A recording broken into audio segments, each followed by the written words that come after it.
Boa noite. Uma boa noite a todos vocês. Estamos começando mais uma live até que sejamos um. É verdade. Quero desafiar você a enviar esse link para todas as pessoas. Aqui está o nosso livro que nós estamos estudando, né? Hoje estaremos estudando o capítulo 5. Quero desafiar você nesse momento a enviar esse link para o maior número de pessoas possível. Compartilha os seus contatos do WhatsApp, para quem vier à sua mente agora, compartilhe, porque eu creio que essas pessoas serão abençoadas como nós temos sido abençoados com o estudo desse livro. Amém? Tá animado? Vamos então? Vamos lá, pastor? Vamos lá, até que sejamos um, e já começa de uma forma muito peculiar, né? A unidade que nós buscamos, até que sejamos um, ela vem com um elemento fundamental. E qual elemento é esse? Revela agora ou depois? Vamos revelar depois.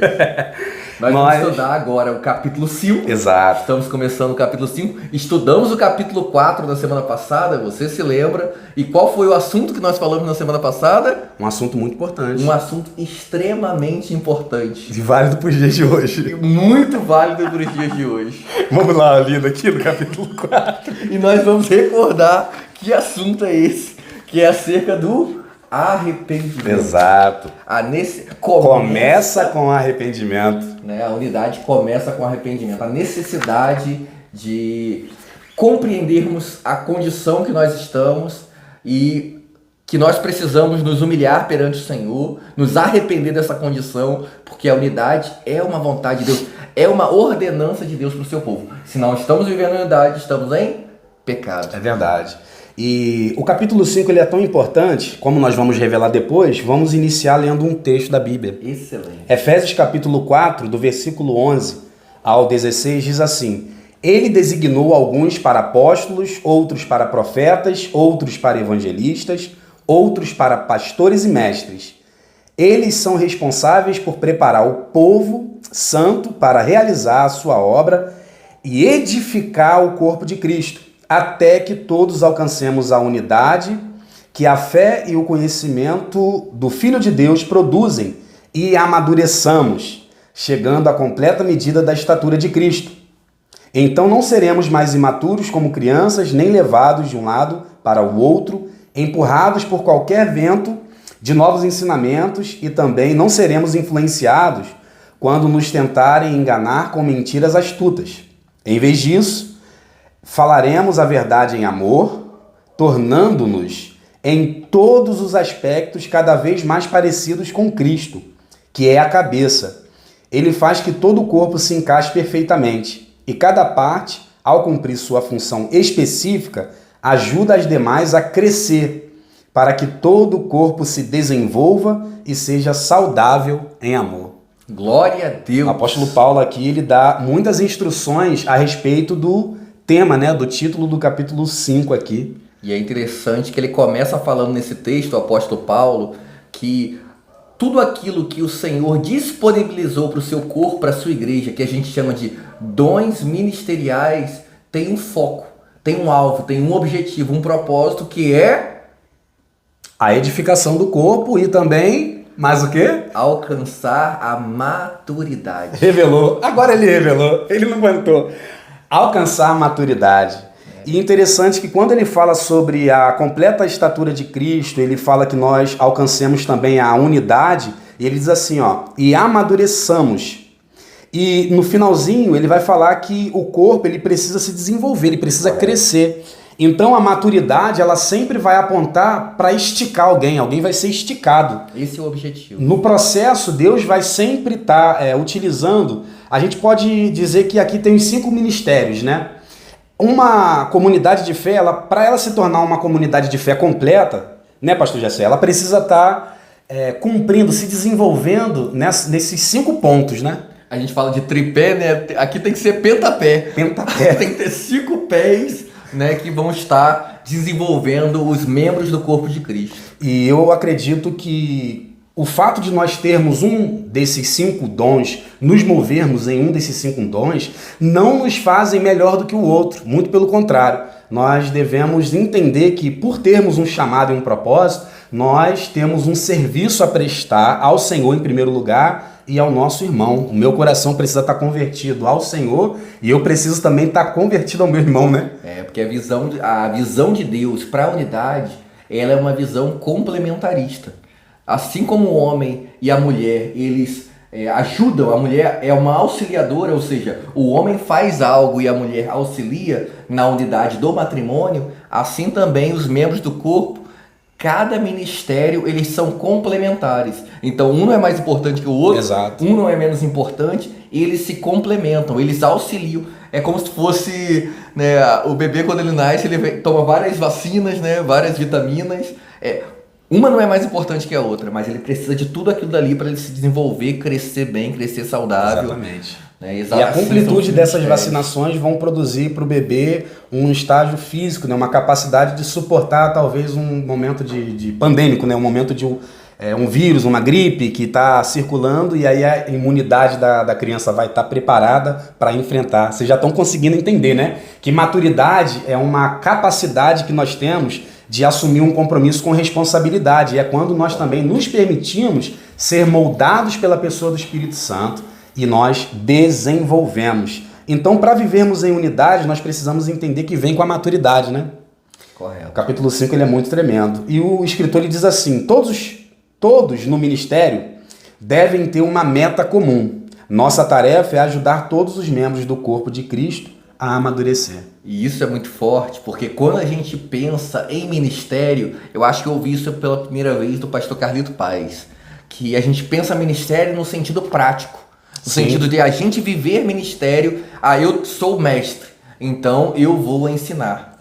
Mas o verdadeiro mestre, ele não apenas ensina o outro para ele aprender o que o mestre sabe, mas ensina ele a ensinar. Exato. O profeta, ele não vai apenas profetizar, fluir no dom que Deus deu, mas ele vai profetizar e ensinar, porque na verdade o fim é o ensino, que ele fala assim do crescer no conhecimento de Cristo, ou seja, é um conhecimento, mas é um conhecimento prático, vai levar essa pessoa não apenas a conhecer no sentido teórico, que a gente vai ver mais à frente, Exatamente. mas a gente vai crescer no sentido prático de tornar essa pessoa como aquele que é o que está ensinando. Exato. E eu acredito que esse é um exercício que nós devemos fazer sempre. Quando estamos numa comunidade de fé, a meta por se desenvolver, ela nunca pode ser superior à meta que nós devemos ter de também sermos bênção na vida do nosso irmão. Eu preciso também ser intencional com o meu irmão do lado.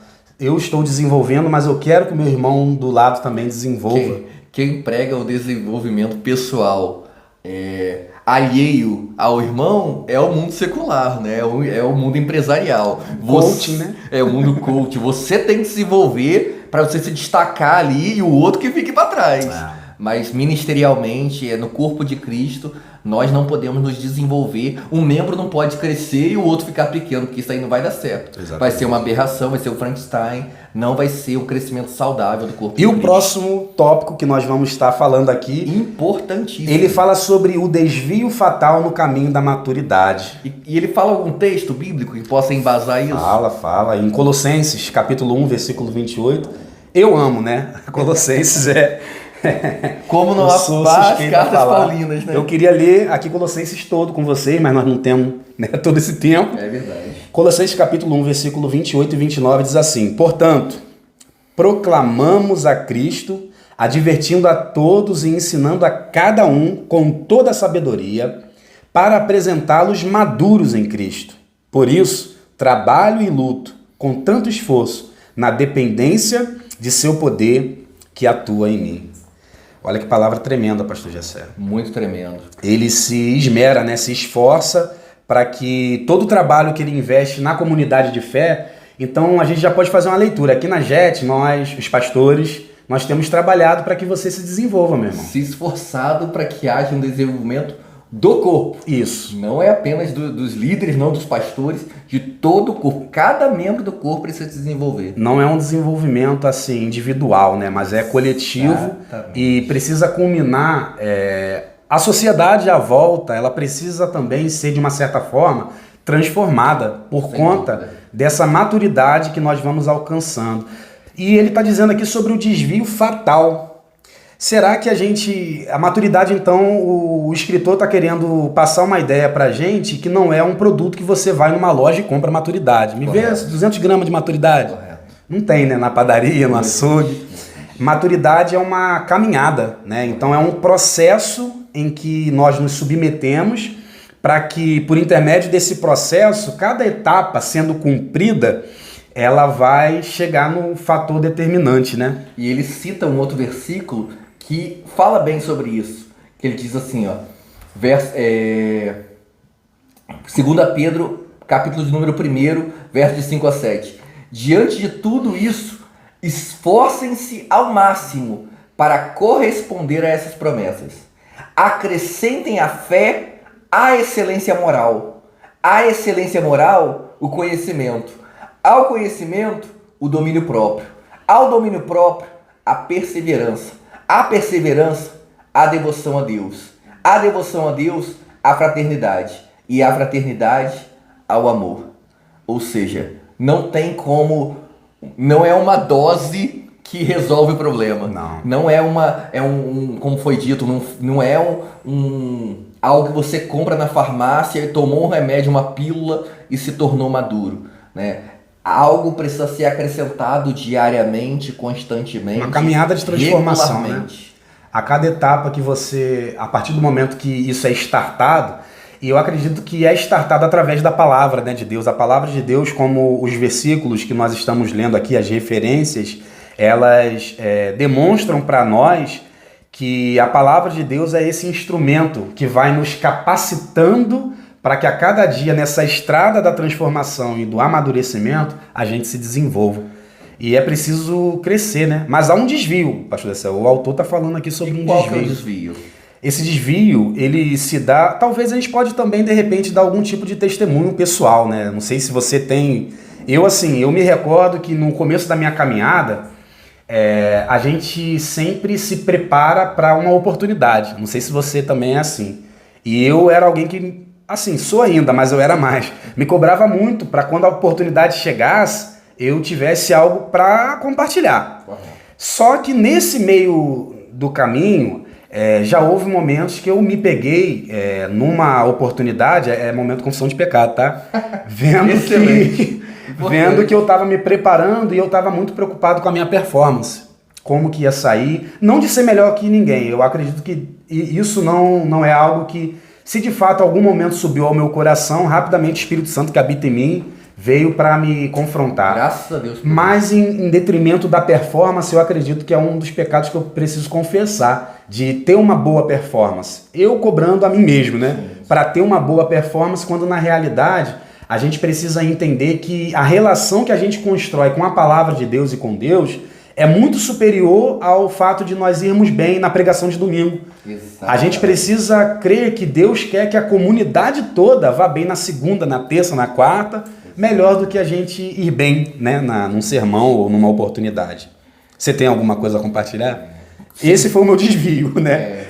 Sem dúvida. Preocupação com a performance. Em algum momento a gente se perde, né, do padrão que nós precisamos alcançar de maturidade, que o nosso padrão é uma pessoa, né, que é Cristo. E eu me recordo, assim, bem semelhante, né, ao seu testemunho, mas eu me recordo que por muito tempo, eu me sentia menor. Né? É semelhante, mas um pouco ao contrário, mas você vai entender. Seria complexo de inferioridade ou algo... Porque eu não via Cristo como padrão, mas eu tinha pessoas como padrão. Entendi. E ao me comparar com essas pessoas... Existe uma régua moral aí, né? Uma régua. Exatamente. Eu me via como inferior. Né? E as pessoas pregavam de uma forma, pregavam de um jeito, e prendiam a atenção das pessoas... E eu olhava para tudo aquilo e eu falava assim, meu Deus, eu quero crescer nesse sentido, eu quero ser assim. Entendi. Né? Mas nosso padrão é Cristo. Né? E a vida com Cristo, ela não... podia ter uma receita, né, pronta, mas não tem. Né? Não tem. Cristo, ele era perfeito porque ele, no seu relacionamento com cada pessoa, ele agia de uma forma, ele demonstrava quem ele era. Eu acho que uma das coisas que eu me perdi, né? E eu, com o momento Confissão de Pecado, parte 2, que eu também me via como que ele vai falar na frente, mas não queria falar, mas já vou falar, tocar no assunto. Então toca, pode tocar. né? Eu me via muito hipócrita no Sim. sentido de buscar demonstrar para as pessoas ser alguém que eu de fato não era, né? Isso é muito perigoso, né? E é um vício. caminho que é, vamos dizer assim, quase sem volta. A gente só crê que é possível a volta por causa do Espírito Santo, Sim. por causa da própria graça de Cristo. Porque se for por nós mesmos, o nosso orgulho, né, só alimenta essa imaturidade de tentar ser aquilo que as pessoas esperam que a gente seja, mas não ser quem de fato nós somos, né? Claro, buscando ser aperfeiçoado no padrão que nós temos, que é Cristo. Então, um desvio fatal no caminho da maturidade, você que está nos acompanhando, eu sei que você já enviou essa live para o maior número de pessoas que você conhece. Tem pessoas nos assistindo fora do país e nós estamos muito felizes com esse alcance que nós estamos tendo com essa live maravilhosa. Glória a Deus. Entenda que o desvio... Rapidinho, pastor. Sim, vai lá. Se você tem um testemunho como o nosso, compartilha aqui conosco. Coloque aqui nos comentários que nós queremos também conhecer o seu testemunho, que eu creio que em algum momento você estava num caminho de imaturidade, mas foi despertado para viver a maturidade. Então, o desvio fatal no caminho da maturidade é nada mais, nada menos do que o conhecimento, a busca pelo conhecimento isolado da comunidade. A busca pelo conhecimento apenas individual, apenas o contato. Aqui o autor até usa uma ilustração à vida de um cristão, e ele traça uma linha do tempo do período da conversão. E a pessoa se converte. É uma coisa tremenda. A pessoa se converte, então assim, o momento da conversão é tudo muito novo. O coração da pessoa está incendiado. Está incendiado, ela está aberta a todas as opiniões. É verdade. Né? Ela não está ali para questionar o tempo da pregação, né? Porque tem gente que reclama, né? Quando a palavra começa a tomar um tempo ali e a pessoa fala, tá demorando para terminar. O novo convertido não tem isso. Ela não está preocupada em questionar o conteúdo da pregação. Ainda mais o conteúdo. Falou Deus é amor. Meu Deus, a pregação hoje foi muito forte. Deus é amor. É isso que eu precisava ouvir. Deus é amor. Meu Deus do céu. Exatamente. E ele traça essa linha do tempo, traçando a conversão, e o desvio fatal no caminho da maturidade é a conversão e a pessoa se encher de conhecimento através dos livros, através de uma literatura que talvez ela, sem o auxílio da comunidade de fé, qual vai ser o conteúdo que ela vai estar consumindo? Porque agora uma aspa, né? Vamos abrir uma aspa aqui. A gente está sendo muito assediado por muitos conteúdos, né, pastor? Na internet.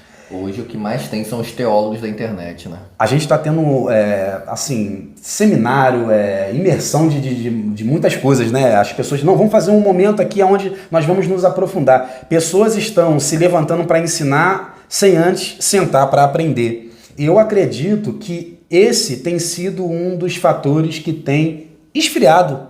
Será que essa seria uma palavra apropriada para muitas pessoas que estão esfriando na fé? Porque estão buscando, de certa forma, preencher. E eu acredito que uma autocrítica precisa ser feita. Que tipo de conteúdo eu tenho consumido? Isso é verdade.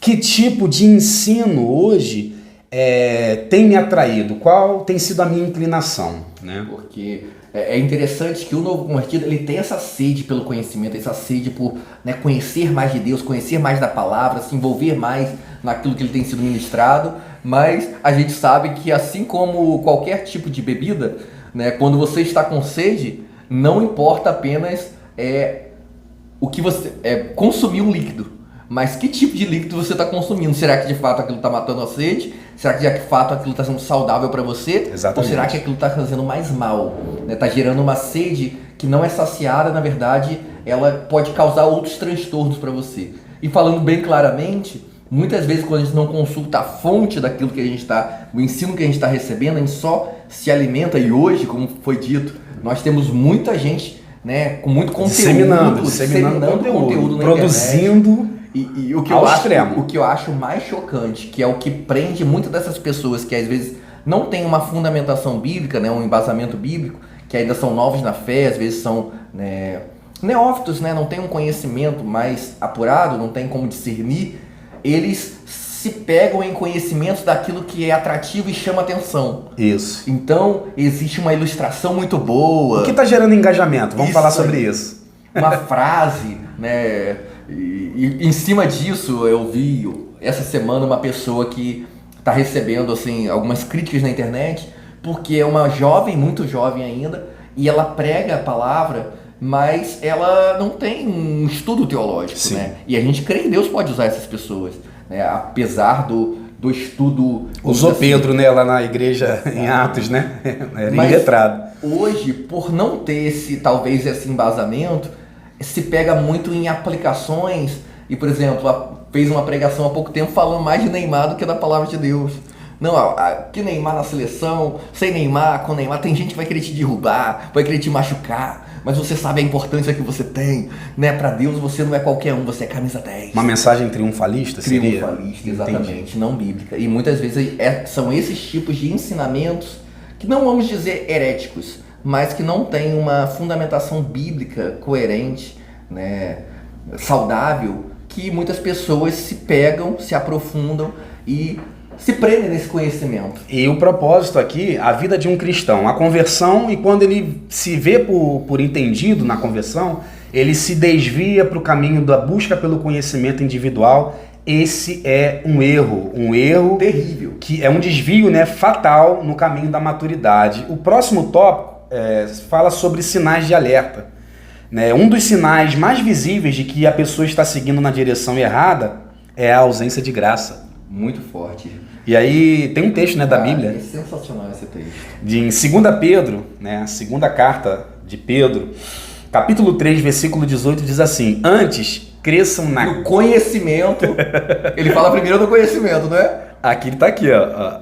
Antes cresçam Na graça? na graça e no Não é conhecimento... no conhecimento antes da graça, não. Na graça e no conhecimento de nosso Senhor e Salvador Jesus Cristo. Então, o desvio fatal, e ainda continua: a Ele seja a glória, agora e para sempre. Amém. O desvio fatal é que a gente está invertendo esse versículo, né, pastor Jesus? É verdade. A gente está crescendo no conhecimento, não está experimentando a graça, e a gente observa que a graça é quando Deus nos leva a ter aquilo que nós não merecemos, né? É um caminho que Deus que cria para a gente andar. Então, esse tópico, né, os sinais de alerta, é quando a gente vive uma vida sem graça. Uma vida sem graça, uma vida desgraçada. Uma vida sem essa graça que está sendo derramada sobre nós, quando nós nos apresentamos a Deus como um instrumento para ser uma pessoa ou alguém na comunidade que vai permitir que o Espírito Santo de Deus ganhe forma na vida das pessoas. Em primeiro lugar, nós só podemos ministrar aquilo que transborda em nós. Nós fomos ministrados numa palavra aqui, uma pastora tremenda. Você conhece aqui da nossa igreja? Internacional. Internacional, né? Ela pregou que a gente só Isso, pode transbordar daquilo que a gente está cheio. É verdade. Não é verdade? Exatamente E isso. pra gente derramar graça, espalhar a graça, a gente precisa estar cheio da graça. É verdade. Não é ser engraçado nem palhaço, não. É cheio da graça de Deus. Verdade. E essa graça, esse favor que nos alcança e que nos leva a ser, a revelar a Cristo, essa graça ela é acessível. Sem dúvida. Né? Essa graça ela é acessível e ela se manifesta através da comunhão. Eu só consigo enxergar uma comunidade totalmente plena, completa, sem que falte absolutamente nada, se essa comunidade ela desfruta de uma graça, desse favor de Deus. Sim. É muito interessante porque o próprio Cristo fala que, quando o João vai apresentar Jesus, ele fala que ele era cheio de graça e de verdade. Né? Então, não tem como a gente, de fato, compartilhar o conhecimento que leva à maturidade, né? Um conhecimento acerca de Cristo, sem, de fato, nós conhecermos esse Cristo. Né? Não é conhecer academicamente, não é conhecer os versículos bíblicos. Então a graça, pelo que você está dizendo aí, a graça não é uma coisa, a graça é alguém então, né? É alguém, sem dúvida. A graça é uma pessoa. Porque se a gente não falar aqui, tem gente que vai procurar nas livrarias aí para comprar aí a graça. Interessante que no livro de Atos dos Apóstolos houve um momento que eles estavam desfrutando de uma graça muito maravilhosa da parte de Deus e os discípulos de Cristo ali estavam com o poder do Espírito Santo, né? Eles receberam o Espírito Santo e teve um homem que queria comprar o Espírito Santo. E aí, em Atos 8, 21 ao 23, Pedro toma a palavra e diz: tu não tens parte nem sorte nesse ministério, porque o teu coração não é reto diante de Deus. Arrepende-te, pois, desta tua iniquidade e ora a Deus, para que porventura te seja perdoado o intento do seu coração. Pois eu vejo que estás em fel de amargura e em laço de iniquidade. Então alguém que quer se aproximar de Deus através dos seus recursos para tentar promover ou produzir mais presença do Espírito é reprovado diante de Deus. Sim. Essa é uma leitura que nós precisamos fazer e é uma autoanálise. Como que você tem trilhado esse caminho da maturidade? É impossível, né? A gente viver uma verdadeira maturidade cristã, um crescimento, a estatura de varão perfeito, né? De varonilidade, né? Como diz o texto bíblico, se a gente não tem um relacionamento com Cristo, né? Se a gente não conhece o Cristo de fato, né? E ele era humilde, né? Por mais conhecimento que ele tivesse, ele era humilde, ele era alguém que amava as pessoas, que servia as pessoas. E o que a gente mais vê, e eu posso... Esse é o momento do testemunho, confissão de pecado, parte 2. Sim. 3. Né? Meu pai. Que o conhecimento... Vai ficando com a gente já tá encerrando, tá? E vai compartilhando aí esse link. O conhecimento desvinculado de uma vida com Deus, ele nos leva ao orgulho, nos leva a uma imaturidade. Em vez de favorecer a unidade, nos levar em direção à maturidade, que favorece, né, a unidade do corpo, na verdade, nos leva à divisão. Ao invés de fortalecer, enfraquece. A gente quer mostrar que sabe mais que o outro. Aí o conhecimento, que é algo tão gracioso, tão maravilhoso, sobre Cristo, sobre a sua palavra, em vez de trazer unidade, traz divisão. Porque ao invés de gerar discípulos, gera uma comunidade de competidores. Exatamente. Eu estou aqui para competir com você. Olha que visão Misericórdia. mais deturpada do Evangelho. Eu estou aqui para ser um com meu amigo pastor Jessé. Eu estou aqui para ser um com você que está me assistindo.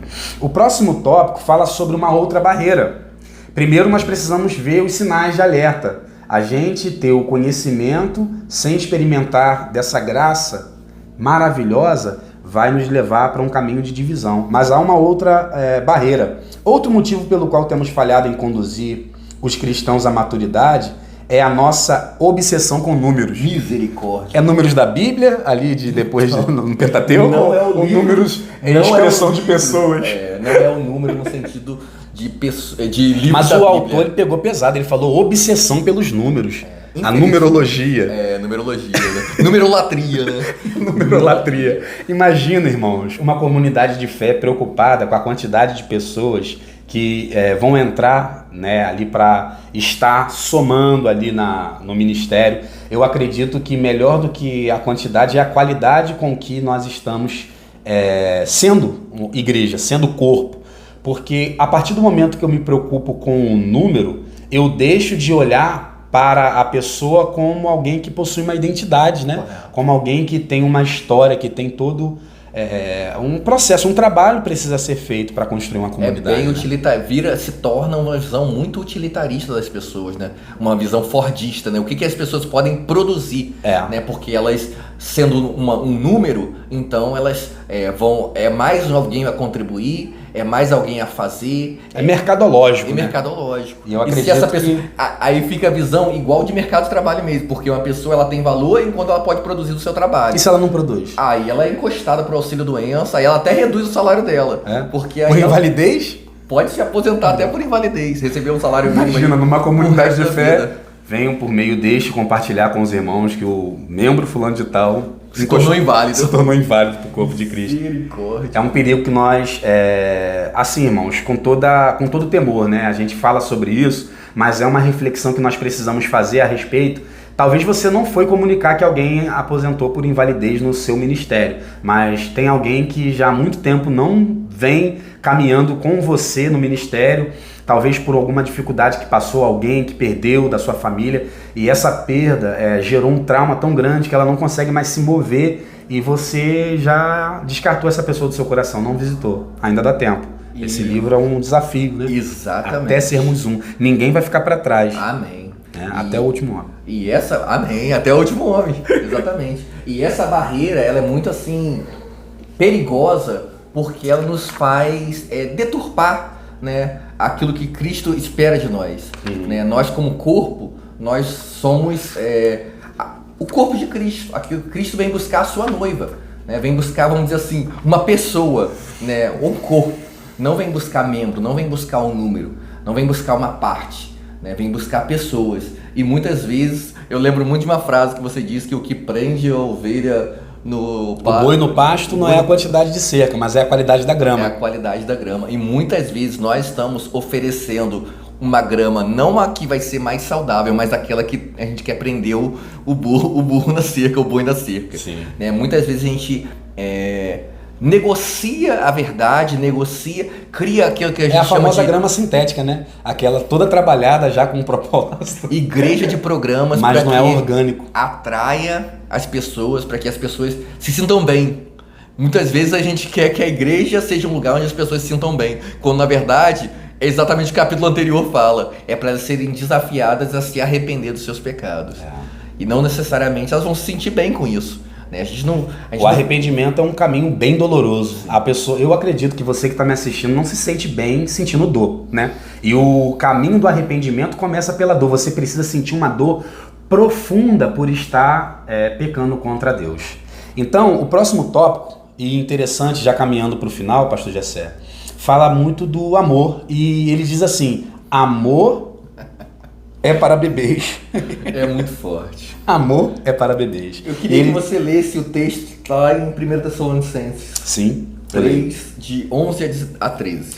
Diz assim: que Deus, nosso Pai e nosso Senhor Jesus nos encaminhe a vocês em breve, e que o Senhor faça crescer e transbordar o amor que vocês têm uns pelos outros e por todos, da mesma forma que nosso amor transborda por vocês.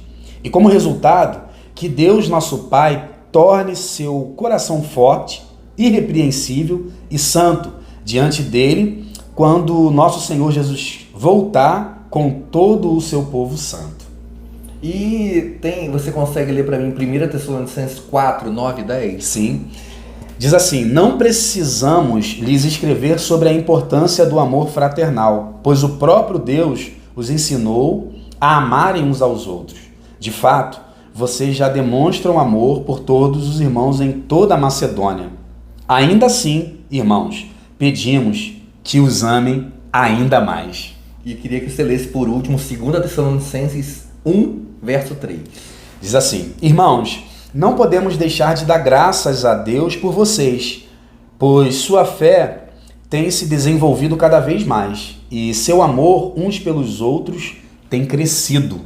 Eu queria ler dois textos aqui para complementar. Um está lá em Hebreus 5, verso 11. Sim. Diz assim: quanto a isso, temos muito que dizer, coisas difíceis de explicar, porque vocês se tornaram lentos para aprender.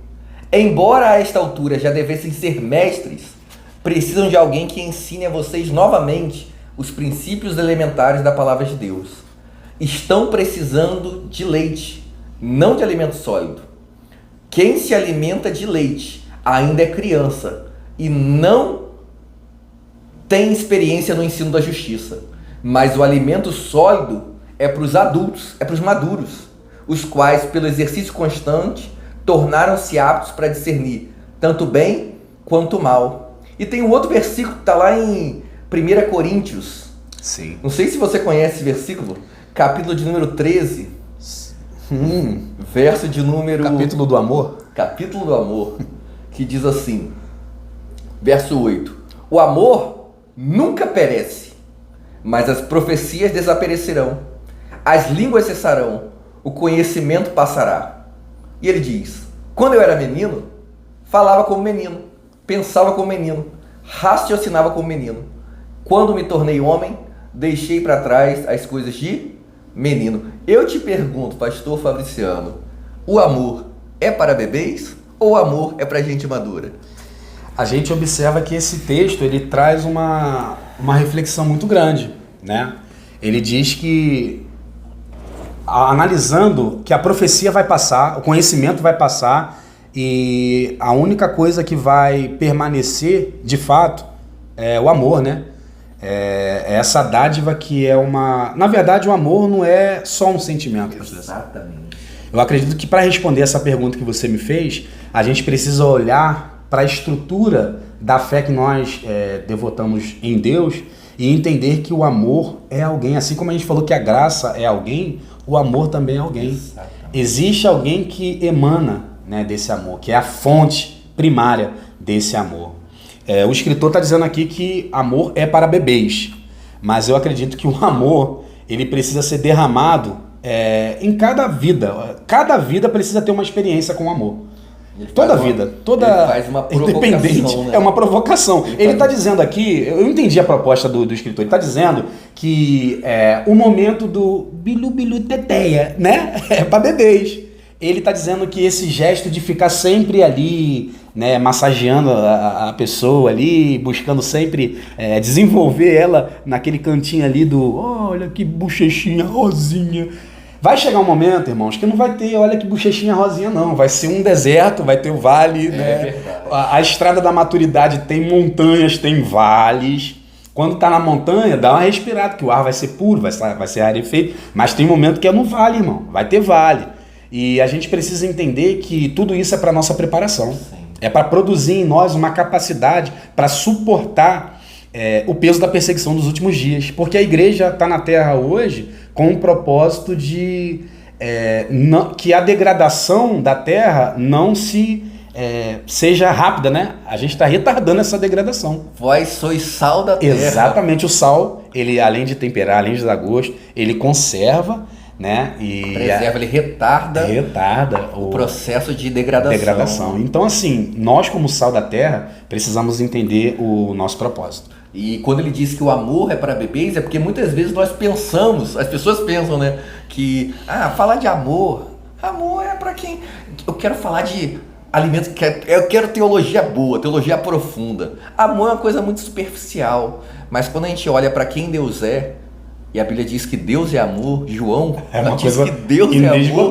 Assim, uma fala de uma pessoa que diz que o amor é uma coisa muito superficial, eu acredito que ela está se relacionando com o amor que ela vê aqui, né? O amor... Não teve a revelação do verdadeiro amor. Ela não teve a revelação do verdadeiro amor. E aí, baseada nesses amores que começam no altar num final de semana e terminam no outro, com o divórcio, e aí a pessoa tira uma conclusão como essa. Agora, alguém que experimentou de fato. A pedra, né? A Bíblia fala que aquele que cair na pedra será despedaçado, mas aquele sobre quem a pedra cair será reduzido a nada. Então eu acredito que essa é uma experiência do equibalo, né? Uma ida sem volta, um envio. E esses textos que ele fala lá em 1 Tessalonicenses, Paulo, orientando a igreja, fala, exerçam amor, amem cada vez mais. Ele incentiva aquelas pessoas que se veem como maduras, como se veem como no caminho da santidade, desafiadas a amar ainda mais. Exatamente. E não tem maturidade, não tem aperfeiçoamento, aperfeiçoamento, né, dos santos, independente do amor, fora do amor. Porque, como diz a palavra de Deus, Provérbios 16, se eu não me engano, o verso de número 16... Seria todo tempo um amigo? 17, não, 17. Então eu errei o capítulo. Corta essa parte da live, né? Mas tem um texto em Provérbios que diz que como ferro, afia o ferro. Né? É 16:4. É 16, agora o versículo. Eu também não sei o versículo. Você procura aí, coloca nos comentários que a gente esqueceu o versículo. Fugiu da Bíblia. Né? Mas como ferro afia o ferro, assim um homem afia o seu companheiro. Exatamente. É nos relacionando. E aí é interessante que sai faísca, né? O quê? Ferro com ferro vai sair faísca. O quê? Mas isso não é falta de amor? Sair faísca? Assim, eu acredito que até mesmo como o evangelho é tirar uma lasca, né? O evangelho ele sempre vai tirando uma lasca da gente. Mas então, amor não é fazer glu-glu, dar comidinha na boca? No amor, bom, eu sou casado e eu posso dizer, tem momentos que a gente tem é energético. Tem momentos que a minha esposa é energética comigo. Quando tem um grande volume de louça, e às vezes ela tá sozinha lá lavando a louça e eu tô fazendo alguma outra coisa, ou às vezes não tô fazendo nada. Aí ela é energética comigo. Então assim, eu percebo, ela me ama. E por me amar, ela é energética comigo. Mas o amor corrige? Corrige. Porque, disciplina, porque se não houver uma estrutura de amor, as coisas vão se degradando. Imagina um relacionamento onde só uma parte se esforça e a outra só é beneficiada. Então a gente tem que ressignificar a nossa forma de entender o amor, né? Compreender o amor. Nós precisamos mudar, e esse é um desafio para você que está em casa, mudar o seu óculos, né? Mudar a sua cosmovisão do que você entende como sendo amor. Né? Porque o verdadeiro amor é o exemplo que a própria Bíblia diz de um pai que disciplina o filho, porque Deus é pai e disciplina os filhos a quem ama. Né? E muitas vezes a gente acha que a disciplina, o corrigir, o afiar o ferro com ferro, sair faísca, é falta de amor. Não, Se você me ama, você não vai falar isso comigo. Não, pelo por te contrário, amar, é eu por vou te falar. amar que eu vou falar. Porque eu não quero te perder, eu Exato. estou dizendo a você que essa postura, essa conduta que você está, não é conivente com a pessoa do Espírito Santo. Eu vi uma ilustração uma vez que corrobora muito isso, que diz que uma pessoa estava caminhando por uma beira de um precipício. Sim. E para que aquela pessoa não morresse, foi usado de violência para com ela. Então ela foi puxada violentamente, caiu, se arranhou, saiu sangue. E muitas vezes o amor fere para que não haja morte. Forte. Né? Muitas vezes a ferida ela vem para te salvar de um fim. Exato. E às vezes a gente fala assim, cara, mas isso que você falou é muito forte. Isso que você fez é muito forte. Né? E a gente acha que o amor é para beber. Amor mas às vezes amar você precisa ferir para que essa pessoa não morra. Exatamente. Mas a gente vai concluir como? Falando sobre o quê? Eu quero falar sobre um estilo de vida que supera os demais. O que você acha? Excelente. O autor ele fala assim, ó, nossa tarefa é fazer as pessoas adquirirem essa mentalidade. Nosso raciocínio as pessoas não estão interessadas nisso. Provavelmente estamos com a razão. É verdade. Mas se Jesus afirmou isso com tanta clareza, ele disse que é desse modo que o mundo reconhecerá seus seguidores. Não podemos nos conformar com o que as pessoas querem fazer naturalmente. Os cristãos parecem querer continuar aprendendo durante toda a vida em um ambiente sem compromissos, onde não se espera que hajam realmente de acordo com o que aprenderam. Talvez sejam assim, mas isso não os pode impedir de buscar o que Jesus manda. Nossa meta mais elevada não pode ser manter as pessoas ao redor. Não podemos abdicar do discipulado. Temos tendência de nos esquecer que Jesus disse, literal e especificamente, que os 2 mandamentos mais importantes são, primeiro, amar a Deus sobre todas as coisas. Segundo, amar o teu próximo como a ti mesmo. Então, assim, fechando essa nossa live, eu gostaria de dizer para você que existe uma estrutura vertical e uma estrutura, horizontal. A nossa relação com Deus foi restaurada através do sacrifício, perfeito de Cristo. Ele nos aproximou, ele nos trouxe para o caminho de volta. Na verdade, ele construiu um novo e vivo caminho. E ele nos religou ao Pai. Essa relação precisa ser, de fato, amadurecida ao longo do tempo. A sua relação com Deus, a partir do momento que o sacrifício de Jesus na cruz do Calvário foi feito, ela foi religada. Eu e você temos livre acesso ao coração do Pai. Será que as pessoas que estão nos ouvindo têm noção do que isso significa? Eu quero crer que sim, que no Antigo mas Testamento imagino que não podiam ter relacionamento com Deus. Exato. E eu acredito que, de fato, essa relação restaurada vai fazer com que a minha relação com o meu próximo seja uma relação de amor e cuidado. O primeiro homicídio que aconteceu na história da palavra de Deus, na Bíblia, foi por conta de irmãos que tinham um problema com o Criador, com o Pai. Verdade. E aí um feriu o outro. Então, fica a dica, até sermos requer de nós uma entrega total. E o estilo mais elevado é amar a Deus sobre todas as coisas e amar o seu próximo como Cristo te amou. Vamos orar abençoando Vamos eles? orar. Pai, nós queremos te agradecer por essa live, Obrigado, Senhor. Jesus. Por esses que ficaram até aqui conosco, até esse momento.